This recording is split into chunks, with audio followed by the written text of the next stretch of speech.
नमस्कार. आज आपण जराही गव्हाचे पीठ न वापरता, मैदा न वापरता ही रेसिपी बनवणार आहोत.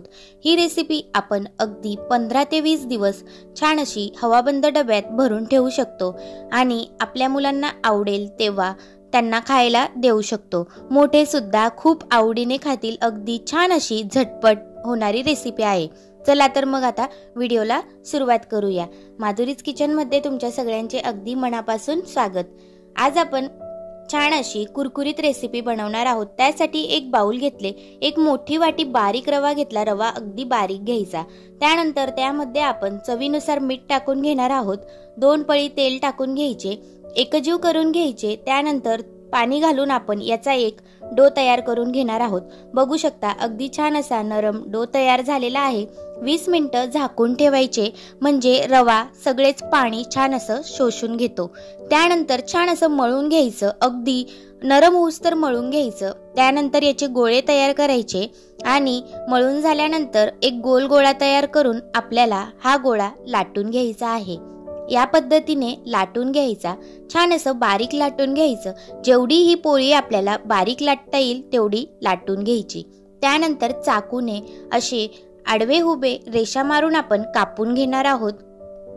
अशा पद्धतीने कापून घ्यायचे. शंकरपाळ्यासारखेच कापून घ्यायचे, फक्त बारीक कापायचे आणि लांब आपल्याला ठेवायचे आहेत, म्हणून आडव्या फक्त 2च रेषा मारायच्या. बघू शकता अशा पद्धतीने तुम्ही कापू शकता.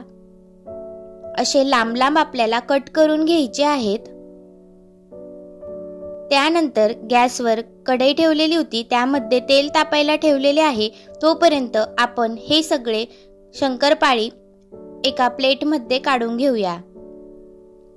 छान असं प्लेटमध्ये काढून घेतल्यानंतर तेल तापलेलेच आहे, त्यामध्ये हे सोडून घ्यायचे. हे थोडे चिपकले तरी सुद्धा तुम्ही तसेच तेलात टाकले तरी सुद्धा अगदी मोकमोकळे होतात, जराही चिपकत नाही. बघू शकता तेलात सगळेच असे छान मस्त मोकमोकळे झालेले आहेत. ही लांब शंकरपाळी खायला अगदी छान लागते, कुरकुरीत लागते. अगदी हातात झटपट भुगा सुद्धा झाला होता, एवढी ती छान मस्त कुरकुरीत झाली होती. अगदी फुलून वरती आलेली आहे. मस्त अशी बारीक छान अशी आपली लांब शंकरपाळी तयार झालेली आहेत. अशाच पद्धतीने मंद आचेवर मस्त लालसर होऊस्तर सगळी शंकरपाळी तळून घ्यायची. अशी छान तळून झालेली आहेत. याचा मसाला तयार करून घेऊया. त्यासाठी एका वाटीमध्ये आपल्याला 1 ते 1.5 चमचा लाल तिखट घ्यायचे आहे, अर्धा चमचा आमचूर पावडर घ्यायचे आणि 1 चमचा आपल्याला चाट मसाला घ्यायचा आहे. हे छान एकजीव करून घ्यायचे. मीठ टाकायचे नाही, कारण आपण आधीच मीठ टाकून घेतलेले आहे. त्यानंतर हे छान एकजीव करून झाल्यानंतर हाताने भुरभुरायचे आणि यावर कढईमध्ये जे गरम तेल आहे ते 1 पळी टाकून घ्यायचे. असं व्यवस्थित हलवून एकजीव करून घ्यायचं. मस्त सगळा मसाला एकजीव करून छान असा आपल्या लांब शंकरपाळीला लावून घ्यायचा.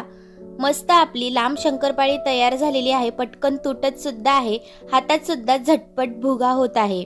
ही शंकरपाळी जर तुम्ही करून ठेवली हवाबंद डब्यात सहजच 15 ते 20 दिवस टिकतात. मुलांना सकाळी आवडीने खायला दिले तर ते खूपच आवडीने खातील सुद्धा, त्यांनाही खूप आवडेल. जर तुम्हाला आजची ही रेसिपी आवडली असेल तर चॅनलला लाईक सबस्क्राईब नक्की करा.